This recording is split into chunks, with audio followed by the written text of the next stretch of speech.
গার্লফ্রেন্ডকে ছাড়া কোনো একটা ভালো প্ল্যান হলেই সমস্যা, বিশেষ করে ছেলে বন্ধুদের সাথে ঘুরতে যেতে পারবো না, এটা আমার কাছে একটা প্রশ্ন।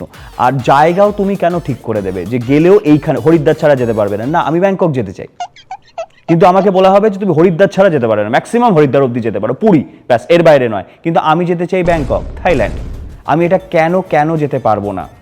আমি কেন শুধু স্যান্ডউইচ খাবো? আমি স্যান্ডউইচ উপভোগ কেন করবো না? আমার এটা বড় প্রশ্ন। এই যে আমরা যখন কোনো ট্রেনে যাই, একটা পুরো ডেডিকেটেড কামরা তোমাদের জন্য থাকে, দেখেছো কত আমরা খেয়াল রাখি। বাসে যাই, একটা পুরো ডেডিকেটেড সিট তোমার জন্য থাকে। একবার আমি সেই সিটে বসে পড়েছিলাম বাসের, তারপর আমাকে প্রচুর খিস্তি খেতে হয়েছিল। কেন এই অত্যাচারগুলো কেন? আমরা সব কিছুই করছি তোমাদের জন্য, তোমরাও একটু আমাদের জন্য বোঝো। এই যে যেমন আমার মা চিরকাল আমায় বলে এসছে, এখনো বলে যে তুই আমায় বুঝিস না। আমি মাকে জিজ্ঞেস করতে চাই যে মা তুমি আমায় কতটা বোঝো। যেমন ছোটবেলায় স্কুলে আমার একটা প্রেমিকা ছিল, সেটাই মাকে বলতেই পারিনি, অনেক বছর বলতে পারিনি মা আমার একজন প্রেমিকা আছে, কারণ আমি জানি মা বললে বুঝবে না, বলবে অল্প বয়সে কেন প্রেম করছিস। প্রেম অল্প বয়স বা বয়স দেখে হয় না, প্রেম যে কোনো সময় হতে পারে। আমাদের ইন্ডাস্ট্রিতেও প্রচুর উদাহরণ আছে, যাকে সেদিকে আর গেলাম না।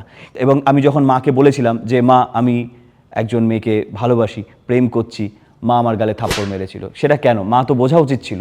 তো এটাও বুঝতে হবে যে মায়েদেরকেও ছেলেদের ইমোশন একটু বুঝতে হবে।